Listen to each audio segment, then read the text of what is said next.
బైబిల్లో ప్రధానంగా 2 గ్రూప్స్ ఉన్నాయి. ఒక గ్రూప్ ఏమో జ్యూస్, ఇంకో గ్రూప్ ఏమో బాడీ ఆఫ్ క్రైస్ట్. ఈ 2 గుంపులకు వేరు వేరు డాక్ట్రిన్స్ ఉన్నాయి. ఒకరికి సంబంధించినటువంటి డాక్ట్రిన్ ఏమైతే ఉన్నదో ఇంకొక గ్రూప్కి అది వర్తించదు. ఉదాహరణకి కింగ్డమ్ ప్రోగ్రామ్ ఏమో సున్నతి ఉంది అంటే గ్రేస్ ప్రోగ్రామ్ ఏమో సున్నతి లేదు అంటుంది. కింగ్డమ్ ప్రోగ్రామ్ ఏమో నీటి బాప్తిజం ఉంది, అది పొందితేనే రక్షణ అంటే గ్రేస్ ప్రోగ్రామ్ ఏమో నీటి బాప్తిజమే లేదు అంటుంది. కింగ్డమ్ ప్రోగ్రామ్ ఏమో ధర్మశాస్త్రం ఆచరించాలి, ధర్మశాస్త్రం వలనటువంటి నీతి మనం కలిగి ఉండాలి అంటే గ్రేస్ ప్రోగ్రామ్ ఏమో విశ్వాసి ధర్మశాస్త్రం కిందనే లేడు అని చెప్తుంది. ఇలాగా 2 ప్రోగ్రామ్స్కి మధ్య డాక్ట్రినల్ డిఫరెన్సెస్ అయితే ఉన్నాయి. అందుకే బైబిల్ చదివేటప్పుడు ఆయా లేఖనాలు ఆ లేఖన భాగాలు ఏ గుంపుకు సంబంధించిందో సరిగా విభజించి చూడాలి. పౌలు తిమోతితో అదే అంటున్నాడు, సత్యవాక్యంను సరిగా విభజించాలి. దేవుని వాక్యం అంతా మనకి ఇవ్వబడినప్పుడు, ఇవ్వబడినంతయు మన కొరకే అయినప్పుడు ఎందుకు విభజించాలి? ఎందుకు విభజించాలంటే 2 గ్రూప్స్ ఉన్నాయి. ఇజ్రాయెల్కి ఇవ్వటువంటి సత్యం ఒకటి ఉంది, బాడీ ఆఫ్ క్రైస్ట్కి ఇవ్వబడినటువంటి సత్యం ఒకటి ఉంది. సో వారి సత్యము మన సత్యము కాదు, మన సత్యం వారి సత్యము కాదు, విభజించి చూడాలి. అందుకే పౌలు తిమోతితో అంటున్నాడు, సత్యవాక్యమును సరిగా విభజించు అంటున్నాడు. ఎందుకు విభజించాలి? సత్యమంతా మనకు ఇవ్వబడినప్పుడు, మనకు ఇవ్వబడినంతయు మన సత్యమైనప్పుడు దాన్ని ఎందుకు విభజించాలి? ఎందుకు విభజించాలి అంటే బైబిల్లో ఇజ్రాయెల్కి ఇవ్వబడినటువంటి సత్యం ఉంది, అలాగే బాడీ ఆఫ్ క్రైస్ట్కి ఇవ్వబడినటువంటి సత్యం ఒకటి ఉంది. వారి సత్యం మన సత్యము కాదు, మన సత్యము వారి సత్యము కాదు, 2 సత్యాలే. కాకపోతే ఎవరి సత్యం వారిది, కలపకూడదు. ఇలాగ కలపడము ద్వారా చాలామందికి ఇలా 2 గుంపులు ఉన్నాయని, ఆ 2 గుంపులకు సంబంధించినటువంటి లేఖనాలు ఉన్నాయని, ఇలాగ డివైడ్ చేసి స్టడీ చేస్తూనే లేఖనాలు సరిగా అర్థమవుతాయని తెలియక కలిపి తమకేనట్టుగా అప్లై చేసుకుంటున్నారు.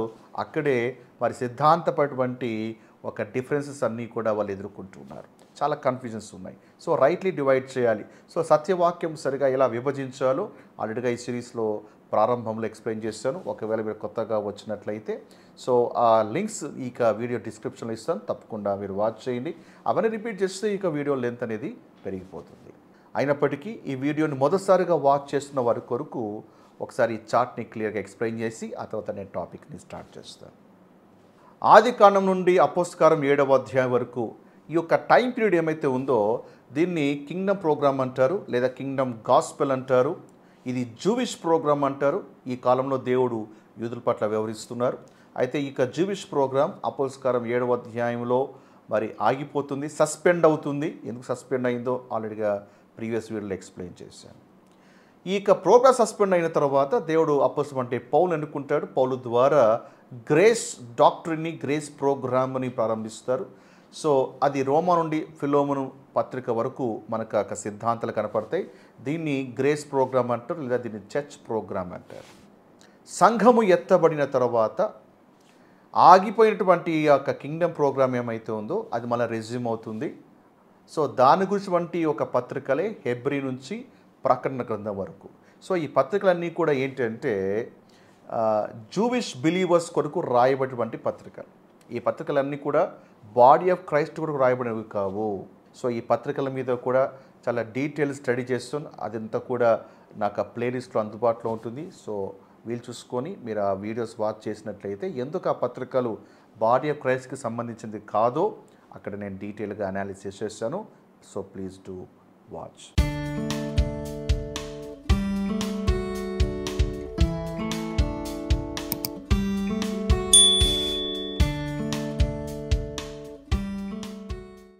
అతడు దేవుని వాక్యం గుర్చియు యేసుక్రీస్తు సాక్ష్యం గుర్చియు తాను చూచినంత మట్టుకు సాక్ష్యం ఇచ్చను. తాను చూచినంత మట్టుకు అంటే ఇక్కడ అపోస్తల కార్యములో ఉన్నటువంటి యోహాన్ని దేవుడు తన ఆత్మని ఏం చేస్తున్నాడు, ట్రాన్స్పోర్ట్ చేసి ఎక్కడికి, ఇంటూ ద ఫ్యూచర్ అంటే భవిష్యత్తులోకి తీసుకెళ్ళి అక్కడ ఉన్నటువంటి సంఘటనలు చూపిస్తున్నాడు. దేవుడు ఎజెకియల్కి చేశాడు కదా, ఎజెకియల్ని కూడా దేవుడు తన ఆత్మను తీసుకెళ్ళి ఇజ్రాయేలు దేశానికి జరిగే విషయాలన్నీ కూడా ఎలాగైతే చూపించాడో, so even John is transported to the future. అక్కడ అవన్నీ కూడా చూపించి దేవుడు అవి ఏమైతే యోహాను చూస్తాడో అవన్నీ వచ్చి రాస్తున్నాడు. ఓకే, 3వ వచనం. సమయము సమీపించినది కనుక ప్రవచన వాక్యము చదువువాడు వాటి విని ఇందులో వ్రాయబడిన సంగతులు గైకొను వారు ధన్యులు. ప్రవచన వాక్యము. సో ప్రవచనం అనగానే చెప్పండి, ఇది ఏ ప్రోగ్రామ్? ఇది ఇజ్రాయెల్ ప్రోగ్రామ్. ప్రాఫెసీస్కి మిస్టరీ ప్రోగ్రామ్కి చాలా తేడా ఉంది. రెండు ప్రోగ్రామ్స్ వేరు. అర్థమవుతుందా?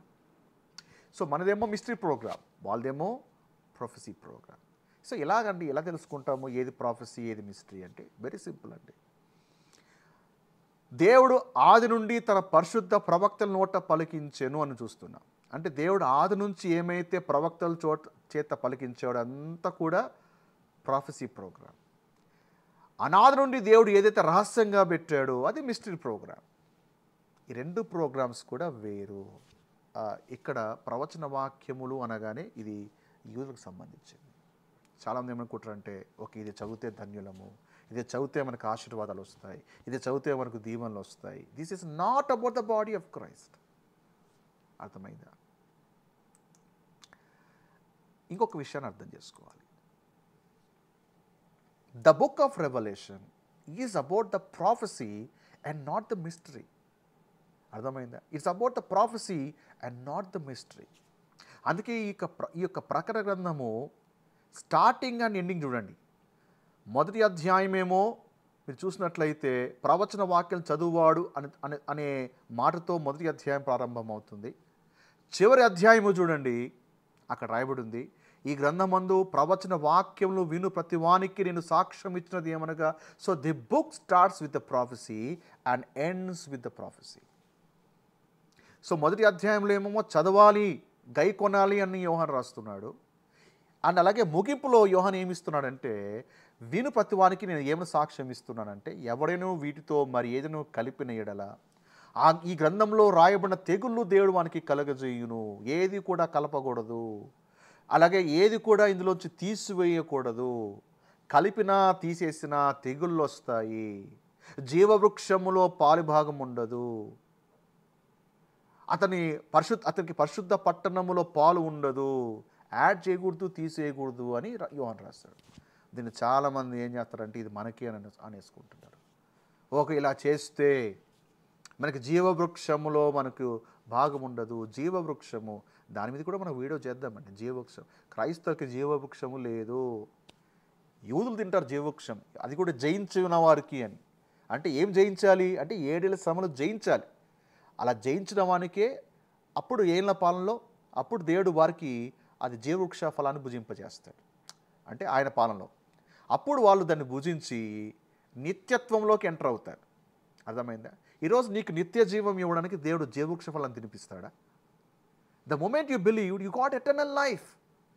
అర్థమైందా? ఎటర్నల్ లైఫ్కి దేవుడు నిన్ను అట్లాగే ప్రిజర్వ్ చేసి ఒకరోజు నీకు మళ్ళా చెట్టు దగ్గర తీసుకెళ్ళి, నా కుమారుడు ఈ చెట్టు పళ్ళు తిను, ఇది తింటే నువ్వు ఎప్పటికీ జీవిస్తావు అని దేవుడు చెప్తాడా? No. The moment you believe you got eternal life. ఒకవేళ ప్రభు సంఘాన్ని తీసుకెళ్ళిపోతే will be with the Lord for ever. అక్కడ నుంచి మళ్ళీ దేవుడు భూమిని తీసుకొని వచ్చి ఆ జీవవృక్షాన్ని దేవుడు ఆ ఫలాన్ని తినిపింపజేస్తాడా? No. The tree of life is not for the body of Christ. ఇవన్నీ కూడా ముందు వీడియోలో మనము డీటెయిల్గా స్టడీ చేయబోతున్నాం. పరిశుద్ధ పట్టణంలో పాలు లేకుండా చేయను. ఈ వచనం చూసిన తర్వాత చాలామంది అనుకుంటారు రక్షణ కోల్పోయే అవకాశం ఉంది. ఎటర్నల్ శాల్వేషన్ని చూడండి, అందుకే నమ్మకూడదు. చూడండి ఇక్కడ రాయబడింది కదా, పరిశుద్ధ పట్టణంలో పాలు లేకుండా కొట్టివేయబడతారు. కానీ క్రిస్టియన్ లూజ్ శాల్వేషన్. ఇక్కడ పరిశుద్ధ పట్టణంలో పాలు లేకుండా నీకు పరిశుద్ధ పట్టణంలో దేవుడు నీకు పౌరసత్వం ఇచ్చాడా? పరలోకంలో నీకు పౌరసత్వం ఇచ్చాడా? ద మూమెంట్ యూ బిలీవ్డ్, ఎప్పుడైతే విశ్వసిస్తావో వెంటనే పరలోకంలో నీకు పౌరసత్వము లభించింది. అర్థమైందా? ఇది మనకు సంబంధించింది కాదండి ఇది. సో కాబట్టి ఈ 22వ అధ్యాయంలో ఈ జీవవృక్షం గురించి కానీ, పరిశుద్ధ పట్టణం గురించి కానీ, నూతన యెరూషలేము పట్టణం గురించి కానీ, ఇవన్నీ కూడా ప్రజలు ఏమనుకుంటారంటే క్రైస్తవులు ఇది మనకే అనుకుంటారు. ప్లీజ్ అండర్స్టాండ్, ప్రకటన గ్రంథంలో ఉన్నటువంటి 2-3 అధ్యాయాలు ఉన్నటువంటి సంఘాలకి పత్రికలు రాశాడు. ఆ సంఘాలని మనము మిగతా పుస్తకాల నుంచి వేరు చేయకూడదు. ఆ సంఘాలకు సంబంధిస్తూ కంటిన్యూషనే పుస్తకం అంతా. చాలామంది 2 సంఘాలు తీసేసి ఇదిగో ఇది నాకే, ఇది నాకే, ఇది నాకే అనుకుంటారు. Please don't divide like that.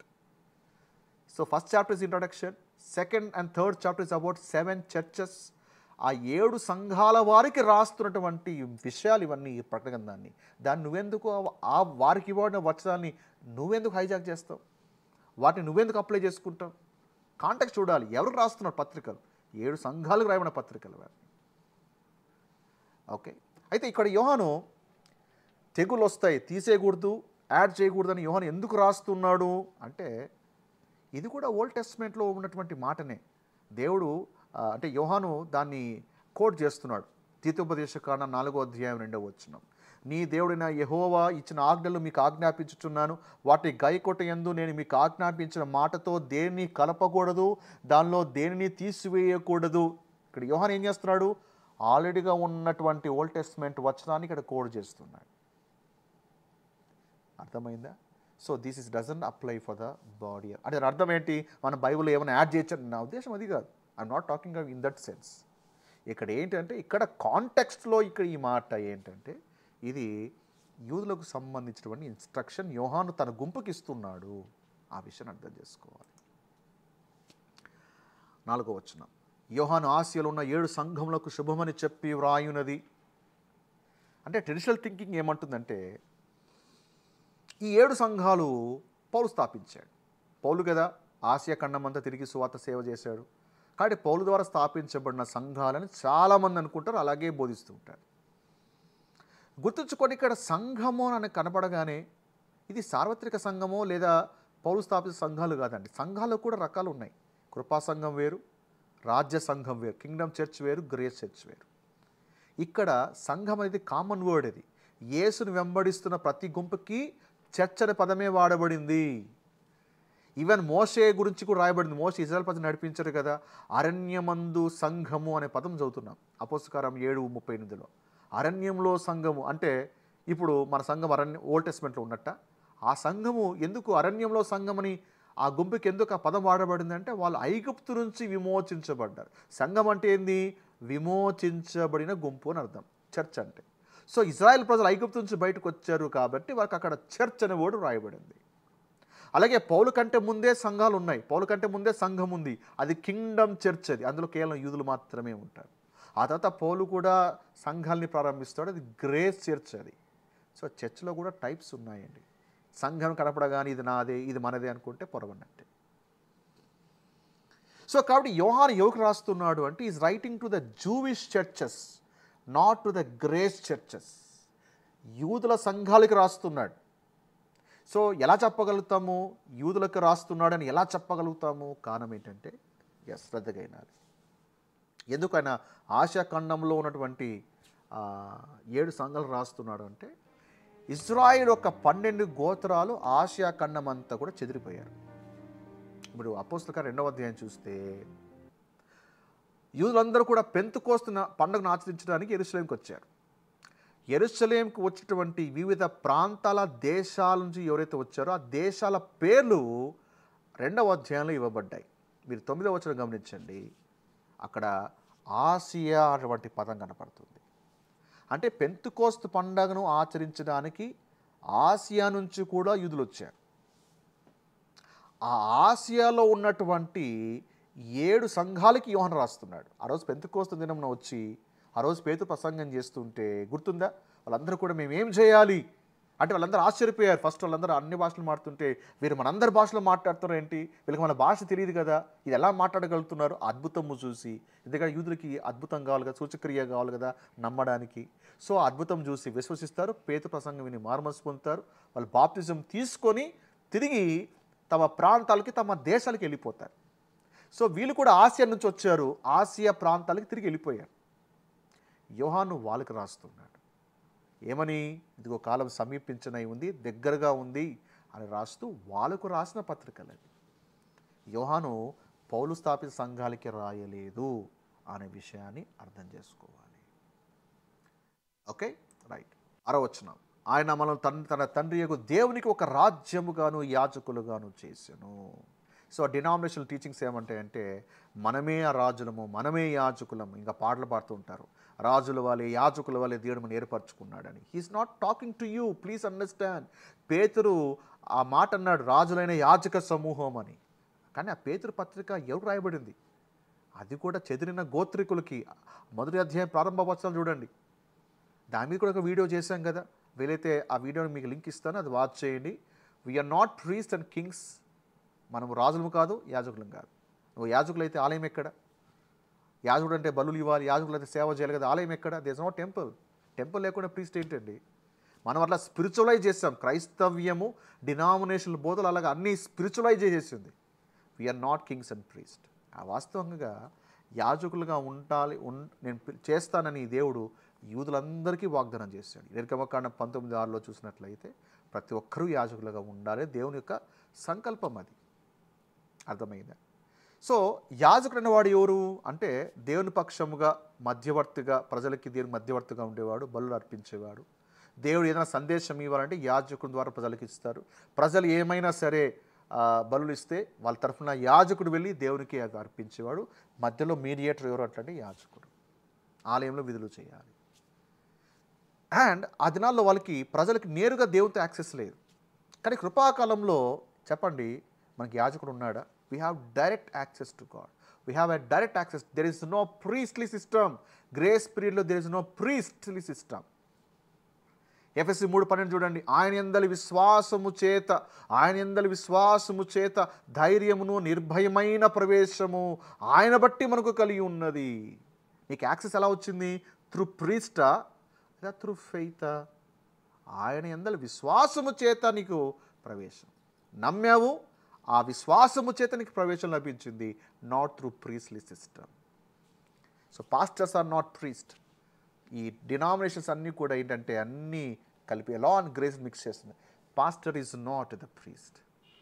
Pastor calling is different and priestly calling is different. Don't mix both.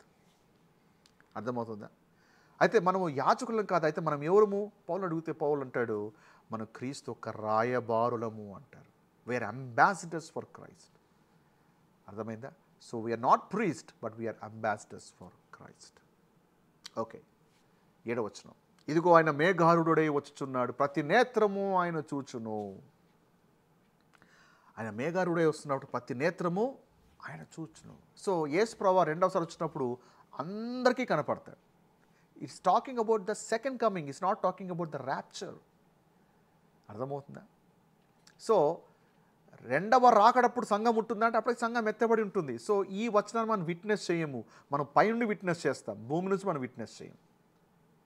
So ఆయన మేఘారుడై వచ్చుచున్నాడు. మేఘారుడై ఎందుకు ఆ మాట? ఎందుకంటే అపోస్తలుల 1:9 వచనంలో దూత చెప్పిన మాట జ్ఞాపకం చేసుకుందాం. ఆ మాట చెప్పి వారు చూచుచుండగా ఆయన ఆరోహణమాయను. చూడండి, అప్పుడు వారి కన్నులకు కనపడకుండా ఒక మేఘము ఆయన్ను కొనిపోయెను. ఒక మేఘము కొనిపోయెను. అలాగే మేఘారూఢుడై ఆయన తిరిగి వస్తున్నాడు. ఆయన ఎలా, దూత చెప్పాడు కదా, ఆయన ఎలాగ వెళ్ళాడో అలాగే తిరిగి రాబోతున్నాడు. మేఘము ఆయన కొనిపోయాను, ఆయన మేఘారుడై రాబోతున్నాడు. యేసు ప్రభువారు ఆరోహణమవుతున్నప్పుడు ప్రభు చెప్పిన మాట యోహాను జ్ఞాపకం ఉంది కాబట్టి అదే ఇక్కడ రాస్తున్నాడు. యోహాను అదే అంటున్నాడు, ఏమంటే ఆయన వెళ్ళిపోయాడు, ఇంకా వచ్చేస్తున్నాడు. అందుకే ఆ కాంటెక్స్ట్లోనే ఈ గ్రంథాన్ని రాస్తున్నాడు. ఆయన పొడిచిన వారు చూచెదరు. లాజిక్ ఏమంటే ఆయన పొడిచిన వారు చచ్చిపోయారు, ఇప్పుడు ఇన్నేళ్ళు అవుతుంది. రెండవ రాకడ వచ్చినప్పుడు మనం ఎలా చూస్తారండి? ఆలోచించండి, ఎలా చూస్తారు? అది యోహాను ఎలా రాయగలుగుతాడు? ఇది పొడిచిన వారు చూచెదురు అంటే చచ్చిపోయిన వాళ్ళు మళ్ళీ లేచి సమలోంచి బయటకు వచ్చి ప్రభుని ఎదుర్కొంటారా? అంటే ప్రభుని చూస్తారా? ఆయన పొడిచిన వాళ్ళండి, ఇంపాసిబుల్. యోహాను ఎందుకు రాస్తున్నాడు అంటే ఆరోహణమైన వెంటనే యేసు ప్రభువారు ఇంకా వెంటనే వచ్చేస్తాడు. ఎందుకంటే 7 ఏళ్ల శ్రమలు అంటే కౌంట్ చేయొచ్చు, 1 2 3 4 5 6 7 years. అది అయిపోయినాకంటే వెంటనే ప్రభు వచ్చేస్తాడు. సో ఆ 7 ఏళ్ళలో ఆయన పొడిచిన చచ్చిపోతారా? ఈ 7 years గ్యాప్లోనే ఓకే, ఆయన పొడిచిన వాళ్ళు, ఆయన హింస పెట్టిన అందరూ చచ్చిపోతారా?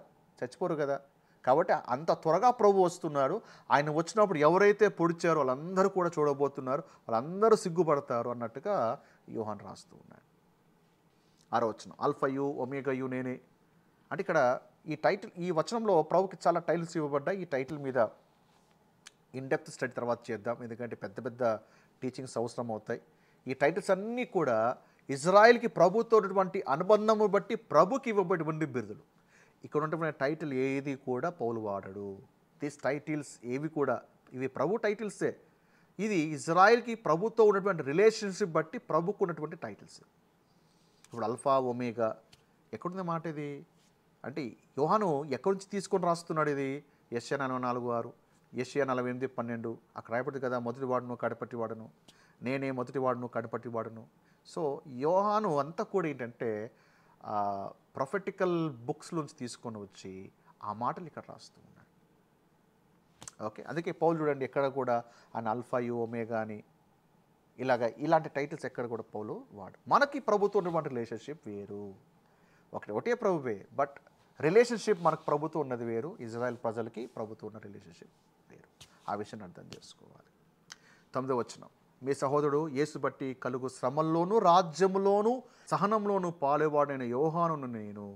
శ్రమలోనూ రాజ్యంలోను అంటే ఇక్కడ ఏంటి, యోహాను ఏం రాస్తున్నాడు, అయ్యా మీరే కాదయ్యా నేను కూడా శ్రమల్లో కూడా పాలుభాగస్తున్నే, మనమంతా కూడా శ్రమ గుండా వెళ్తున్నాము. జేకబ్స్ ట్రబుల్, ఇజ్రాయెల్ సంతతి వారికి శ్రమ కదా, ఆ శ్రమ గుండా నేను కూడా పాలుభాగస్తున్నే అన్నట్టుగా యోహాను రాస్తూ ఉన్నాడు. సో మొదటి శ్రమ, ఆ తర్వాత రాజ్యము. మొదటి శ్రమ, ఆ తర్వాత రాజ్యము. శ్రమ లేకుండా రాజ్యం లేదు కదా. ఇప్పుడు మనము పరలోకానికి వెళ్ళాలంటే ఈరోజు రక్షించబడ్డావు, శ్రమ పడితే కానీ నేను పరలోక రాజ్యానికి నీ పరలోకాన్ని తీసుకెళ్ళని ప్రభు అంటున్నాడా. The moment you believe you are saved, the moment you die you'll be with the Lord for ever. So ఇక్కడ శ్రమ రాజ్యం రెండు కూడా కంపానియన్ వర్డ్స్. ఇవన్నీ కూడా డాక్టర్స్ మీకు అర్థమవుతున్నాయా? మనము ఈ అధ్యాయం అంతా కూడా పౌలు పద్ధతిలో కంపేర్ చేసి రైట్లీగా డివైడ్ చేస్తేనే చాలా విషయాలు క్లియర్గా అర్థమవుతాయి. 10వ వచనంలో, ప్రభు దినమందు ఆత్మ అవసరమై ఉండగా బురధ్వని వంటి గొప్ప స్వరము. ప్రభు దినము, చాలామంది ప్రభు దినం అంటే ఆదివారం అనుకుంటారు. ఆదివారము ప్రభు దినం అని ఎక్కడ రాయబడి ఉందా? మీరు ఆలోచించండి. ఆదివారం వేరు, the first day of the week అని రాయబడింది. ఆదివారంకి అయితే ఇంగ్లీష్ తర్జుమాలో the first day of the week అని రాయబడింది, అంతేగాని అక్కడ లార్డ్స్ డే అని రాయబడలేదు. సో ప్రభు దినము సండే కాదు, ప్రభు దినం అంటే ఉగ్రతా దినము అని అర్థం. ప్రభు అంటే రాజు. ఆ దినము ఏ దినము అంటే అది ఉగ్రతా దినము, ద డే ఆఫ్ వ్రాత్. అది సండేకి అయితే ఏం రాయబడి ఉంది, the first day of the week. అందుకే మీరు సువార్తలో కానీ అపోస్తుల కార్యంలో కానీ అన్ని చోట్ల చూస్తే ఇక్కడ first day of the week అని ఇంగ్లీష్లో ఉంది. First day of the week, first day ఏముంటుంది, ఆదివారమే కదా అని తెలుగులో ఆదివారము అని తర్జుమా చేయబడింది. ఎక్కడా కూడా ఆదివారము ప్రభు దినము అన్నట్టుగా రాయబడలేదు. డినామినేషనల్ టీచింగ్స్ ఇవన్నీ కూడా, ప్లీజ్ అండర్స్టాండ్. ఈ ట్రెడిషనల్ టీచింగ్స్ నుంచి మనం మేల్కోవాలి. ప్రభు దినము అంటే అది జడ్జిమెంట్ డే, ప్రభు దినం అంటే అది తీర్పు దినము అని అర్థం చేసుకోవాలి. 11వ వచనం, నీవు చూచుచున్నది పుస్తకంలో రాసి ఎఫెసు, స్ముర్నా, పెర్గము, తుయతైర, సార్దిస్, ఫిలదెల్ఫియా, లవొదికియా అని 7 సంఘములకు పంపుమని చెప్పుట నా వెనుక వింటిని. 7 సంఘాలకి ఇవ్వబడే సందేశం ఏమైతే ఉందో, నెక్స్ట్ సెగ్మెంట్లో మనం చూడబోతున్నాం. ఆ సందేశాలు, 7 సంఘాలకి ఇవ్వటువంటి ఉత్తరాలు, పత్రికలు, అటువంటి సారాంశము, ఇవన్నీ కూడా పౌలు పత్రికలతో కంపేర్ చేసి ఒక కంక్లూజన్ రాబోతున్నాం. 13వ వచనం చూడండి, తిరగగా 7 దీపస్తంభములను. దీపస్తంభం అనగానే చూడండి, దీపస్తంభము, this is connected to the Israel ఒక జీవితంలో దీపస్తంభము చాలా చాలా ఇంపార్టెంట్. దీపస్తంభం గురించి పెద్ద స్టడీగానే ఉంటుంది. సో ఈ యొక్క 7 కొమ్మల దీపస్తంభము, ఈ 7 దీపస్తంభాలు ఏంటంటే 7 సంఘాలే. యోహానే రాస్తున్నాడు మొదటి అధ్యాయంలో చూస్తే చివరిలో, ఆ 7 సంఘాలు ఏంటో కాదు, 7 సంఘాలను రాస్తున్నాడు. సో దీపస్తంభాలు సంఘాలతో పోల్చబడ్డాయి. ఏ సంఘాలు కృపా సంఘాలు పోల్చబడ్డాయి? నో, జూవిష్ చర్చెస్, ఆసియాలో ఉన్నటువంటి ఆ 7 సంఘాలు దీపస్తంభంతో పోల్చబడ్డాయి. Body of Christ is not compared to the candlestick. పౌలు ఎక్కడైనా తన పత్రికలో దీపస్తంభము అనే పదం వాడారా చూడండి, ఎక్కడా కూడా వాడలేదు. దీపస్తంభము ఇజ్రాయేలు ఒక ప్రోగ్రాంలో చాలా కీలకమైనది. అందుకే మత్తయి సువార్త 5వ అధ్యాయంలో కూడా ఈ పదం, ప్రభు ఇదే పదం వాడతారు, దీపస్తంభము 5:15, దీపస్తంభము అని మనుషుడు అది వెలిగించి దీపస్తంభం మీద పెడతారు అని, వెలుగు అని మాట కనపడుతుంది. ఆజ్ఞ దీపముగాను అని రాయబడింది. సో ఫర్ దెమ్ అంటే యూదులు దీపస్తంభంతో పోల్చబడ్డారు, వారు వెలుగుగా ఉండాలి అన్నట్టుగా ప్రభు చెప్పారు. ఎందుకంటే యేసు ప్రభువారు మత్తయి సువార్త 5, 6, 7 వచనాలు ఏంటంటే, 1000 ఏళ్ల రాజ్య పాలనకి తన ప్రజలు ప్రిపేర్ చేస్తున్నారు. 1000 ఏళ్ల పాలన కూడా తన ప్రజలు లోకానికి వెలుగుగా ఉండాలి. అందుకే అదే పిలుపు వాళ్ళకి ఇస్తున్నాడు యేసు ప్రభువారు. మన సంఘం ఎత్తబడితే మన లోకానికి వెలుగుగా ఎలా ఉంటాం చెప్పండి? అంటే మనం అలా చీకటిగా ఉండడం నా ఉద్దేశం కాదు, బట్ అక్కడ అప్లికేషన్ మీరు ఒకసారి ఆలోచించాలి. ఈ రాత్రి ప్రభు ఒకవేళ చర్చ్ తీసుకెళ్ళిపోతే ఎప్పటికీ ప్రభుత్వమే ఉంటుంది. ఎప్పటికీ ప్రభుత్వం ఉన్నటువంటి సంఘము ఏమండి భూమి మీద వెలుగు ఎలా ఉండగలుగుతుంది? అక్కడ దేవుడు చెప్పినది ఎవరికంటే it is for Israel. Okay, right. 13వ వచనం. సో తిరగగా 7 సువర్ణ దీపస్తంభాలు, ఆ దీపస్తంభముల మధ్య మనుష్య కుమారుని పోలిన ఒకరిని చూచి తిని. మనుష్య కుమారుడు ఈ పదాన్ని కాస్త మనం ఆలోచించాలి. యేసు ప్రభువుకు వంటి అనేక బిరుదులో ఒక బిరుదు మనుష్య కుమారుడు. ఎందుకు మనుష్య కుమారుడు? ఈ టైటిల్ ఎవరికి అంటే ఇజ్రాయెల్ ప్రజలకి ప్రభుతో ఉన్నటువంటి అనుబంధం బట్టి ఉంటుంది. మనుష్య కుమారుడు ఎందుకు టైటిల్ ఉందంటే యేసు ప్రభువు ఒక మనిషిగా ఈ లోకానికి వచ్చి మరి ముఖాముఖిగా ఇజ్రాయెల్తో పరిచయం చేశాడు. మనుష్య కుమారుడు, దేవుని కుమారుడు, మనుష్య కుమారుడు. మనిషిగా వాళ్ళ మధ్య పరిచయం చేశాడు. ఆ తర్వాత ప్రభువు కొనిపోబడ్డాడు. మరలా భూమి మీదకి వచ్చినాక మళ్ళా యేసు ప్రభువారు యూదులకి ముఖాముఖిగా పరిచయం చేస్తాడు. అర్థమైందా? బాడీ ఆఫ్ క్రైస్ట్కి యేసు ప్రభువారు ముఖాముఖిగా పరిచయం చేయట్లేదు. ఆయన పౌలు పత్రికల ద్వారా పరిచయం చేస్తున్నాడు. ఆయన ఆరోహణమై ఆయన పౌలు పత్రికల ద్వారా మనకు పరిచయం చేస్తున్నాడు. సో ఇప్పటికీ మనకు ప్రభుత్వ ఫేస్ టు ఫేస్ రిలేషన్షిప్ లేదు. కానీ సంఘం ఎత్తబడిన తర్వాత సంఘము ప్రభుతో ఫేస్ టు ఫేస్ రిలేషన్షిప్ కలిగి ఉంటుంది. ఓకే, సో మనుష్య కుమారుడు అంటే టర్మినాలజీ ఇది అంటే ఇది యూదులకి ప్రభుత్వం ఉన్నటువంటి అనుబంధము బట్టి ప్రభుకి ఇవ్వటువంటి పేరు అది. So this is a title connected with the lord Jesus in relation to the earth. ఇప్పుడు ఇంకొక విషయం చెప్పాలి, మనుష్య కుమారుడు గురించి చెప్తూ ఇంకొక విషయం చెప్పాలి. ఏంటంటే ఇది ప్రభు ఈ భూమి మీద చేసేటువంటి ఏలుబడికి, అలాగే రెండవ రాకడప్పుడు ఆయన చేసేటువంటి తీర్పుకు సంబంధించిన టైటిల్ ఇది. భూమి మీద ఆధిపత్యానికి, రెండవ రాకడలో ఆయన తీర్పుకి సంబంధించిన టర్మ్ ఇది, సన్ ఆఫ్ గాడ్ అనేది. 2 ఎగ్జాంపుల్స్ త్వరగా చూపిస్తాను, ఆ తర్వాత మనం ముందుకు వెళ్ళిపోదాం. భూమి మీద ఆధిపత్యం అంటే మనుష్య కుమారుడు భూమి అంతటిని కూడా ఏల్తాడు. మనుష్య కుమారుడు వంటి పదము మనకి మొట్టమొదటిసారి మనకు ఎక్కడ కనపడుతుంది అంటే 8వ కీర్తనలో కనపడుతుంది. 8వ కీర్తన ఎన్నోసార్లు చదివే ఉంటాం. ఆ కీర్తన మొదటి వచనములో భూమి అనే పదం కనపడుతుంది. అలాగే ఆఖరి వచనంలో కూడా భూమి అనే పదమే కనపడుతుంది. So the psalm begins with earth and ends with the earth. అది ఇక కీర్తన ఒక ప్రత్యేకత. అయితే ఈ యొక్క కీర్తనలో చూసినట్లయితే అక్కడ 4వ వచనంలో నరపుత్రుడు అన్నటువంటి పదం కనపడుతుంది. నరపుత్రుడు అన్న ఒకటి, మనుష్య కుమారుడు అన్న ఒకటి, ఇవన్నీ కూడా సేమ్. తెలుగులో 2 వేరు పదాలుగా కనపడతాయి, కానీ ఇంగ్లీష్లో అండ్ మూల భాషలో it is one and same. అయితే దేవుడు మొదటి ఆదాముకి దేవుడు అంతటిని ఇచ్చి పాలించమని చెప్పినప్పుడు ఆదాము పడిపోయాడు, ఏలాల్సిన వాడు ఏలుబడుతున్నాడు, అన్నీ పోకొల్పోయాడు. వాస్తవంగా 8వ కీర్తన ఏమంటే దీన్ని మెస్సయానిక్ శామ్ అంటారు. సో ఇక్కడ 5, 6, 7, 8 వచనాలు చూసినట్లయితే, ముఖ్యంగా 6, 7, 8 వచనాలు చూసినట్లయితే నీ చేతి పనుల మీద వానికి అధికారం ఇచ్చి ఉన్నావు. He's talking about the son of God, son of man, మనుష్య కుమారుడు గురించి మాట్లాడుతున్నాడు. నీ చేతి పనుల మీద వానికి అధికారం ఇచ్చి ఉన్నావు. గొర్రెల మీద, ఎడ్లన్నింటి మీద, అడవి మృగాల మీద, ఆకాశ పక్షులు, సముద్ర మత్స్యములను, సముద్ర మార్గములో సంచరించు వాటన్నిటినీ పాదల కింద ఉంచి ఉన్నావు. ఇది ఎప్పుడు జరుగుతుంది? మొదటి మనుష్య కుమారుడు ఫెయిల్ అయ్యాడు.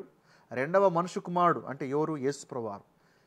ఆయన ఈ భూమికి తిరిగి వచ్చినప్పుడు, ఆయన రాజ్యాన్ని స్థాపించినప్పుడు మళ్ళా ఈ భూమి అంతా కూడా ఆయన ఆధిపత్యం కిందకి వెళ్ళిపోతుంది. So this is a messianic psalm. ఇది అర్థమైందా?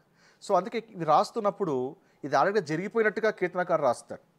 నా దేవా నా చేయిందికి విడిచిపెడితివి, ఇది అయిపోయినట్టుగా రాస్తారు. కానీ అది ఇక్కడ యేసుప్రభువులో మాట్లాడి ఉంటారు. నేను తప్పికొనుచున్నాను, ఓకే, అది కూడా ఆల్రెడీగా జరిగినట్టుగా రాయబడి ఉంటుంది, కానీ యేసుప్రభువులో పలుకుతాడు అన్నమాట. అర్థమవుతుందా? So Sam 8 is a messianic ఒక శామ్. ఇది యేసయ్య వచ్చినప్పుడు మనుష్య కుమారుడుగా ఆయన తిరిగి వచ్చినప్పుడు, ఏమండి, తన ప్రజల కొరకు తిరిగి వచ్చినప్పుడు ఈ భూమి అంతా కూడా ఆయన తిరిగి లోబర్చుకుంటాడు, ఆయన ఆధిపత్యం కిందికి వెళ్తుంది. ఓకే, అండ్ మనుష్య కుమారుని గురించి దానియేలు మాట్లాడుతున్నాడు. దానియేలు 7వ అధ్యాయం 13, 14 వచనం చూసినట్లయితే మనుష్య కుమారుని పోలిన ఒకడు వచ్చి దానియేలు ఏ మనుష్య కుమారు గురించి అయితే మాట్లాడాడో ఆ మనుష్య కుమారుడు గురించి యోహాను రాస్తున్నాడు. దానియేలు ఆ మనుష్య కుమారుడు గురించి రాస్తూ ఏమంటాడు? సకల జనులు రాష్ట్రములు ఆయా భాషలు మాట్లాడువారు ఆయన సేవించినట్లు ప్రభుత్వము మహిమయు ఆధిపత్యము ఆయనకి ఇయ్యబడిను. మనిషి కుమారునికి ఇవ్వబడింది. ఆయన ప్రభుత్వము శాశ్వతమైనదిగా, అది ఎన్నటికీ తొలగిపోదు అని మనుష్య కుమారు గురించి దానియేలు రాస్తే, యోహాను ఆ మనుష్య కుమారు గురించి ప్రకటన గ్రంథంలో రాస్తున్నాడు. యేసే ఆ మనుష్య కుమారుడు, ఆయన వస్తున్నాడు అని. ఆయన వచ్చేది ఇంకా మామూలు వ్యక్తిగా రావట్లేదు, రాజ్య స్థాపనకే వస్తున్నాడు, ఆధిపత్యం అని తీసుకోబోతున్నాడు అన్నట్టుగా యోహాను మనుష్య కుమారుడు అనే పదాన్ని వాడుతూ ఉన్నాడు. అర్థం చేసుకోవాలి. ఇంకొక విషయం చెప్తాను. The first and last mention of son of God. మనుష్య కుమారుడు మొదటిసారి ఎప్పుడు ప్రస్తావించబడింది, లాస్ట్ సారి ఎప్పుడు ప్రస్తావించబడింది అని అంటే, మొదటిసారి అంటే అఫ్కోర్స్ 8వ కీర్తనలో రాయబడింది. సువార్తల్లో చూసినట్లయితే మత్తయి 8:20 అంటే యేసుప్రభువు వారి యొక్క విషయంలో డైరెక్ట్గా ఆయన మనుష్య కుమారుడుగా పిలువబడ్డాడు. సువార్తలో చాలాసార్లు ఆయన మనుష్య కుమారుడుగానే పిలువబడ్డాడు. ఎందుకు? రాజ్యం ఇవ్వడానికి ప్రభు వచ్చాడు. అయితే ఆయన మొదటిసారి వచ్చినప్పుడు మత్తయి 8:20 చూడండి, నక్కలకు బొరియలు ఆకాశ పక్షులకు నివాసములు కలవు కానీ మనుష్య కుమారునికి తలవాల్చుకోటకు స్థలము లేదు. ఆయన మనుష్య కుమారుడుగా వచ్చాడు, కనీసము తలవాల్చుకోవడానికి భూమి మీద ఒక స్థలమైనా దొరికిందా అంటే దొరకలేదు. ఇప్పుడు ఆయనే మనుష్య కుమారుడుగా రెండవసారి రాబోతున్నాడు. ఇప్పుడు ప్రకటన 14:14 చూడండి, మరియు నేను చూడగా ఇదిగో తెల్లని మేఘము కనపడెను, మనుష్య కుమారుని పోలు ఒకడు ఆ మేఘము మీద ఆసనుడై ఉండెను, ఆయన శిరస్సు మీద సువర్ణ కిరీటం ఉండెను. చూసారా? మొదటిసారి వచ్చినప్పుడు భూమి మీద స్థలమే లేదు. రెండవసారి మనుష్య కుమారుడికి వచ్చినప్పుడు భూమి అంతా కూడా నేలుతున్నాడు. ఇప్పుడు ఆయన తల మీద ఏముంది? సువర్ణ కిరీటం ఉంది. అంతకుముందు ఏంటి? తలవాల్చుకోవడానికి స్థలమే లేదు. ఇప్పుడు ఆయన తల మీద ఏముంది? సువర్ణ కిరీటం ఉంది. Now he has the dominion over the earth. So son of God అటువంటి టర్మినాలజీ ఏంటంటే అది యూదులకి ప్రభుకి మధ్య సంబంధించింది. ఓకే, అందుకే మనుష్య కుమారుడు గురించి సువార్తలు దాదాపు 80 సార్లు కనపడుతుంది. సువార్తలోను అపోస్తుల కార్యంలో కనపడుతుంది. కానీ అయితే వాళ్ళు ఆ మనుష్య కుమారుని త్రోసేశారు. రాజ్యం ఇవ్వడానికి వస్తే త్రోసేశారు. ఇప్పుడు ఆ మనుష్య కుమారుడు కాస్త ఏమైపోయాడంటే సంఘమునకు శిరస్సుగా మార్చబడ్డాడు. అందుకే కృపాకాలంలో మనకి ప్రభుతో ఉన్నటువంటి రిలేషన్ ఏమంటే ఆయన మనకి ఏంటి అంటే ఆయన మనకు శిరస్సుగా ఉన్నాడు. Praise God. అందుకే పౌలు యేసుప్రభువారిని సంఘానికి మనుష్య కుమారుడుగా ప్రజెంట్ చేయట్లేదు, భూమిని ఏలువాడుగా ప్రజెంట్. అఫ్కోర్స్ ఆయన చక్రవర్తి, ఆయన రాజు అయినప్పటికీ బట్ మన రిలేషన్ ప్రభుతో ఉన్నది చాలా వేరు.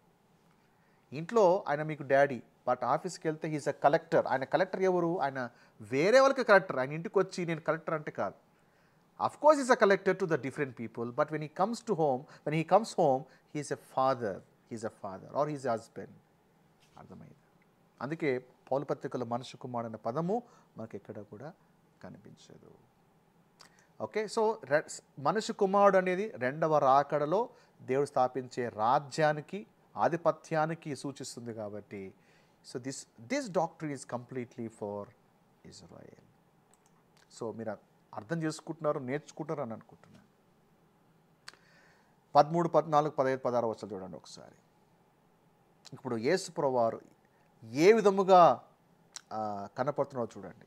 ఆ దీపస్తంభముల మధ్య మనుష్య కుమారుడు సంచరిస్తున్నాడు. ఏ దీపస్తంభముల మధ్య? ఆ 7 సంఘాల మధ్య. సార్వత్రిక సంఘాల మధ్య ప్రభు తిరగట్లేదు. ఎందుకంటే మనమే క్రీస్తు శరీరమై ఉన్నాం, మనమే క్రీస్తు అవయములమై ఉన్నాం. ఇక్కడ ప్రభు తిరుగుతున్నటువంటి సంఘాలు, ఆ దీపస్తంభాలు అంటే 7 చర్చెస్. ఆ 7 సంఘాల మధ్య ప్రభు ఎలా తిరుగుతున్నాడు? చాలా పీస్ఫుల్గా, చాలా కామ్గా, గంభీరంగా తిరుగుతున్నాడు. No, he so ferocious and angry. చూడండి ఒకసారి ఆ డిస్క్రిప్షన్ చూడండి. ఆయన కళ్ళట అగ్ని జ్వాలలుగా ఉన్నాయంట. అంటే అది అర్థం ఏంటి? చాలా కోపంగా ఉన్నాడు అని అర్థం. 7 సంఘాల మధ్య ఎలా తిరుగుతున్నాడు? చాలా కోపంగా ఉన్నాడు అని అర్థం. ఇప్పుడు యేసుప్రభువు వారు కృపాకాలంలో తన విశ్వాసం మీద కోపగించుకుంటున్నాడా? నో, మన కోపమంతా కూడా క్రీస్తు మీద పడింది. మన శిక్ష అంతా కూడా ఆయన భరించాడు. We are not under the judgment. మన తీర్పు కింద లేము. ఆయన మన మీద కోపగించటలేదు. మనం సమాధానపరచబడ్డాము. అందుకే పౌలు తన పత్రికలంతా కూడా సమాధానం అనే పదమే రాస్తాడు. Grace and peace, grace and peace అని రాస్తాడు. ఈరోజు చాలామంది సేవకులు బెదిరిస్తుంటారు విశ్వాసుల్ని. ఏమని? దేవుని కోపం నీ నిలుస్తుంది, చాలా జాగ్రత్త, దేవుని కోపము మండుతుంది నీ మీద, జాగ్రత్త. ఎందుకండి దేవుని కోపం మన మీద? దేవుని కోపము మండుతుంది అనేది వీళ్ళు పౌలు పత్రికల వెలపల నుంచి తీసుకొచ్చినటువంటి వచనాలు తీసుకొచ్చి అప్లై చేస్తూ ఉంటారు. They are not rightly dividing. ఈరోజు మన మీద దేవుని కోపం లేదు. ఆయన మనల్ని ఆయన అగ్ని జ్వాలల కళ్ళతో మనం చూడట్లేదు. ఆయన పాదాలు చూడండి, అపరంజితో ఉందంట. ఆయన పాదాలు మెరియుచున్న అపరంజి అంటే బ్రాస్, ఇత్తడి. అపరంజి అన్న ఇత్తడి అన్న రెండు ఒకటే. ఇత్తడి దేనికి పోలిక బైబిల్లో? జడ్జిమెంట్, తీర్పుకు పోలిక. మీరు ప్రత్యక్ష గుడాన్ని చూసినట్లయితే ఆవరణంలో ఉపకరణలన్నీ కూడా ఇత్తడితో చేయబడ్డాయి. అదే పరిశుద్ధ స్థలంలోకి వెళ్తే అక్కడ ఉపకరణలన్నీ కూడా బంగారుతో చేయబడ్డాయి. అంటే ఆవరణము is a place of judgment, holy place. అక్కడ బ్రాస్ లేదు, అక్కడ ఇత్తడి లేదు, అక్కడ గోల్డ్ ఉంది. అంటే దెర్ ఇస్ నో జడ్జిమెంట్. అటువలే మనం కూడా ఒకప్పుడు తీర్పు కింద ఉంటే మీ ప్రభులోకి రానప్పుడు ప్రభుని విశ్వసించిన తర్వాత we passed from judgment to the life. అర్థమైందా? మనం తీర్పు కింద లేము అనే విషయాన్ని గుర్తుంచుకోవాలి. మనకు తీర్పు లేదు. మనం కూడా న్యాయపీఠం దగ్గర నిలబడతాం. పేరు కదా న్యాయపీఠమైన, అది బహుమానాలు ఇచ్చేటువంటి కార్యక్రమం, అది రివార్డ్ సెరమనీ. అది క్రీస్తు న్యాయపీఠం దగ్గర మనము నిలబడినప్పుడు దేవుడు నరకమా స్వర్గమా అని తీర్పు తీర్చేది కాదు, ఆ తీర్పు కాదు. అక్కడ ఉన్నటువంటి జడ్జిమెంట్ ఏంటంటే నీకు ఎన్ని రివార్డ్స్ ఇవ్వాలి, దేనికి ఇవ్వాలి, రివార్డ్ సెరమనీ ప్రోగ్రామ్ అది. అండ్ ఆయన నోటు చూడండి ఎలా ఉంది. ఆయన నోట్లోంచి ఆయన నోటు నుండి రెండంచుకలలో వాడి అయిన ఖడ్గము ఒకటి బయలు వెల్లడుచుండేను. ఆయన చేతిలో ఆయన నోరు ఎలా ఉందంటే ఖడ్గము బయలుదేరుతా. ఖడ్గం ఏంటిది? Judgement. It's not a good sign కదా. ఇప్పుడు సడన్గా నాన్న చేతిలో కర్ర ఉందని అని అర్థం ఏంటి? నాన్న ఖచ్చితంగా వాయించబోతున్నాడు అని అర్థం. అర్థమవుతుందా? ద సేమ్ వే దేవుని నోట్లోంచి ఖడ్గం వస్తూ ఉంది, అర్థం ఏంటి? జడ్జ్మెంట్. సో కాబట్టి యేసు ప్రభువారు 7 సంఘాల మధ్య ఎలా తిరుగుతున్నాడు? Ready to judge. సో మొదటి అధ్యాయం అంతా కూడా యోహాను యేసు ప్రభువుని ఎలాగా ప్రజెంట్ చేస్తున్నాడు అంటే హీఈస్ రెడీ టు జడ్జ్. ఆయన తీర్పు తీర్చడానికి ఆయన రెడీ అయ్యాడు అని అర్థం. అలా ప్రజెంట్ చేస్తున్నాడు. ఇక్కడ మీకు ఒక కంపారిజన్ చూపిస్తాను, ఇంకా మీకు ఈజీగా అర్థమవుతుంది. అపోస్తల కార్యం 7వ అధ్యాయం 55వ వచనాన్ని, ప్రకటన 19-11 వచనాన్ని ప్యానల్ స్టడీ చేద్దాం. ఒక క్లూ మనకు దొరుకుతుంది. ప్రకటన 19-11 ఏముంది? మరియు పరలోకము తెరవబడి ఉండుట చూచి తిని, అప్పుడు ఇదిగో తెల్లని గుర్రం ఒకటి కనపడెను. If the heaven is open it means something is coming down, అంతే. అర్థమైందా? ఈరోజు చాలామంది ప్రీచ్ చేసినట్టుగా I see heaven is opening, I see heaven is opening అంటారు. ఏమీ రాదు. బైబిల్ బాగా స్టడీ చేయండి. Whenever the heaven is open something is coming down. So ఇక్కడ కూడా పరలోకము తెరవబడింది, ఒక తెల్లని గుర్రము ఒకటి బయలుదేరుతూ ఉంది. సత్యవంతుడు నమ్మకమైన వాడు బయలుదేరుతున్నాడు. అయితే ఇక్కడ పరలోకం తెరవబడింది. బట్ కాస్త ఆగండి, అంతకుముందు పరలోకం ఎప్పుడు తెరవబడింది అని అంటే కాస్త మనం వెనక్కి వస్తే అపోస్తల కార్యం 7వ అధ్యాయం 55వ వచనం కాడ ఆగుదాం. లాస్ట్ టైం అంటే ఇక్కడ ప్రకటన 19 కంటే ముందు ఇక్కడ పరలోకం తెరవబడింది, ఆకాశం తెరవబడింది. ఆ కాంటెక్స్ట్ చూద్దాం ఒకసారి. అయితే అతడు పరిశుద్ధాత్మతో నిన్నుకున్నవాడే ఆకాశం వైపు తెరి చూచి దేవుని మహిమయు యేసు దేవుని కుడి పార్శ్వమందు నిలిచి ఉండుట చూచి ఆకాశము తెరవబడుటయు మనుష్య కుమారుడు దేవుడి కుడి పార్శ్వమున నిలిచి ఉండుటయు చూచుచున్నాం. సో ఇప్పుడు స్టెఫెన్ ఏం చూస్తున్నాడు? ఆకాశము తెరవబడింది అంటే ప్రకటన గ్రంథంలో ఆకాశం ఎలాగైతే తెరవబడిందో ఇప్పుడు అపోస్తల కార్యం 7వ అధ్యాయంలో అప్పుడు గ్రేస్ ప్రోగ్రామ్గా స్టార్ట్ అవ్వలేదు, ఇజ్రాయెల్ ప్రోగ్రామే ఉంది. సో ఇక్కడ స్టెఫెన్ ఏం చేస్తున్నాడు? ఆకాశం తెరవబడడం చూస్తున్నాడు. మనుష్య కుమారుడు ఆల్రెడీగా మనం ఇందాక స్టడీ చేస్తాం. Ready to judge.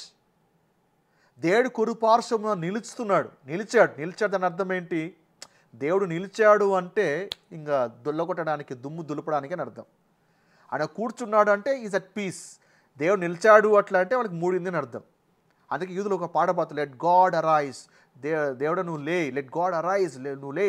సో దేవుడు లేచుట అంటే తీర్పుకు అని అర్థం. సో అక్కడ యేసు ప్రభువారు వాస్తవంగా ప్రకటన గ్రంథంలో ఆకాశం తెరవబడి మనుష్య కుమారుడు రావడం అనేది అపోస్తల కార్యం 7వ అధ్యాయంలో జరిగిపోవాలి. సో యేసుప్రభు అక్కడ నిలిచి ఉన్నాడు అక్కడ. కానీ ఏమైంది, ఎప్పుడైతే ఇజ్రాయెల్ ప్రజలు త్రోసేశారో, ఇజ్రాయెల్ ప్రజలు ఎప్పుడైతే తిరస్కరించారో, వాళ్ళ ప్రోగ్రామ్ సస్పెండ్ అవ్వడం ద్వారా యేసు నిలబడినటువంటి యేసు, మరి ఆకాశం తెరవబడింది, రావాల్సినటువంటి యేసు రాలేదు. ప్రోగ్రామ్ సస్పెండ్ అయింది. సస్పెండ్ అయింది కాబట్టి ప్రభు రాలేదు. దేవుడు కృపాకాలానికి దేవుడు నాంది పలికాడు. సో ఇప్పుడు యేసుప్రభు వారు ఏంటి, తండ్రి కూడి పార్శ్వమున ఆసీనుడై ఉన్నాడు. ఆయన నిలవలేదు, ఆయన తండ్రి కూడి పార్శ్వమున ఆయన ఆసీనుడై ఉన్నాడు. He sitting at the right hand of the father. కూర్చున్నటువంటి యేసుప్రభు వారు కృపాకాలం ఎప్పుడైతే పూర్తవుతుందో అప్పుడు ఆయన మళ్ళా లేచి నిలబడతాడు. లేచి నిలబడి ఆయన కళ్ళు అగ్నిజ్వాలగాను, ఆయన పాదములు ఇత్తడిగా మార్చబడతాయి, ఆయన నోటి నుంచి ఖడ్గములాగా బయలుదేరుతాయి. విమర్శ చేయడానికి, తీర్పు తీర్చడానికి ఏమండి ఆయన బయలుదేరుతాడు. అప్పుడు మళ్ళా ఆకాశం తెరవబడుతుంది. సో యాక్ట్స్ 7th చాప్టర్లోనే ఓపెన్ అవ్వాల్సింది, అక్కడే జరగాల్సింది. ఎందుకు జరగలేదంటే గ్రేస్ పీరియడ్ వచ్చింది. ఇది అయిన తర్వాత మళ్ళా అది కంటిన్యూ అవుతుంది. Praise God. So is coming to judge. అందుకే నీతి బట్టి విమర్శ చేయొచ్చు అనే మాట చూస్తున్నాం. అంటే జడ్జ్ చేయడానికి ప్రభు వస్తున్నాడు. What is opposite for judge? జడ్జిమెంట్కి ఆపోజిట్ ఏంటి? గ్రేస్. వారికి ఆపోజిట్ ఏంటి? పీస్. ఓకే, జడ్జికి ఆపోజిట్ ఈజ్ గ్రేస్, వారికి ఆపోజిట్ ఈజ్ పీస్. అందుకే పౌలు తన పత్రికలంతా కూడా ఏం రాస్తారో తెలుసా? Grace and peace to you, కృపయు సమాధానము మీకు కలుగునుగాక. సో ఇక కృపాకాలంలో మన గ్రీటింగ్స్ ఏంటి? Grace and peace. ఇది మిస్ అయ్యావా? ఈ డిస్పెన్సేషన్ ఆఫ్ గ్రేస్లో నువ్వు రక్షించబడలేదా? నెక్స్ట్ గ్రీటింగ్ ఏంటి తెలుసా? War and judgment. ప్రకటన గ్రంథంలో నీకు గ్రేస్ అండ్ పీస్ కనపడదు, only war and judgment. Only grace పీరియడ్లో మాత్రమే కృపా సమాధానము. Praise God. Amen. So hope you are learning something. మీరు నేర్చుకుంటున్నారని నేను నమ్ముతూ ఉన్నాను. ఓకే, 18వ వచనం చూడండి. నేను మొదటి వాడును, కడపట్టి వాడును, జీవించేవాడును, మృతుడనైతే ఇదిగో యుగ యుగములు సజీవుడనై ఉన్నాను. ఈ పదం కూడా ఏంటి?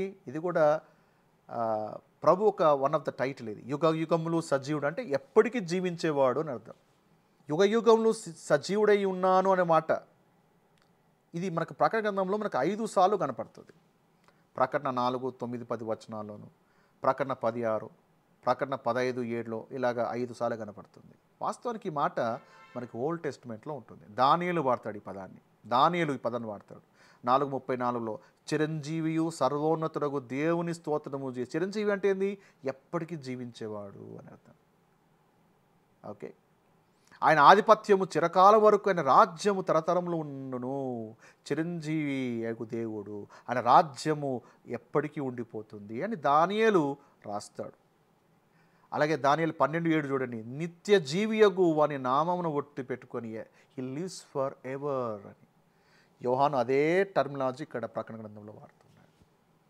సో యోహాను తన కోడ్ చేసేవన్నీ కూడా ఏంటివి?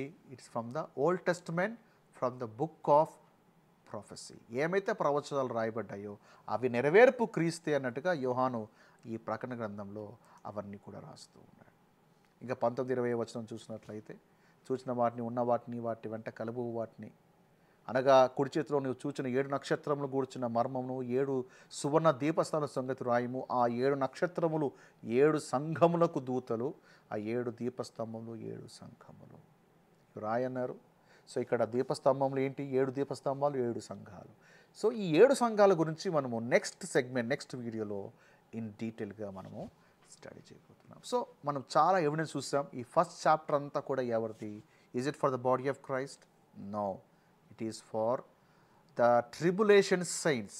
7 ఏళ్ల శ్రమ గుండా వెళ్తున్న యూదులకు సంబంధించినటువంటి గ్రంథం ఇది. సో కాబట్టి ఈ ప్రకటన గ్రంథం చదివేటప్పుడు ఇది పార్టిసిపేటర్గా చదవద్దు. నేను కూడా ఇందులో ఉన్నానన్నది చదవద్దు, స్పెక్టేటర్గా చదువు. బికాస్ దిస్ బుక్ ఏమైతే ఉందో అది వారికి సంబంధించినది. Praise God. So hope you're blessed. So మీరు దీవించబడ్డారు, ఆశీర్వదించబడ్డారని నేను నమ్ముతున్నాను. ఈ సబ్జెక్ట్ మీద మీకు ఏదైనా డౌట్స్ ఉన్నట్టయితే కింద కామెంట్ సెక్షన్లో తెలియజేయండి. వాటిని నెక్స్ట్ వీడియోలో కవర్ చేయడానికి నేను ట్రై చేస్తాను. అండ్ అఫ్కోర్స్ వన్ షాట్లో అన్నీ నేర్పించే సాధ్యపడుతుంది కాబట్టి కొన్ని అప్కమింగ్ వీడియోస్లో చెప్పుకుంటూ వెళ్తూ ఉంటాను.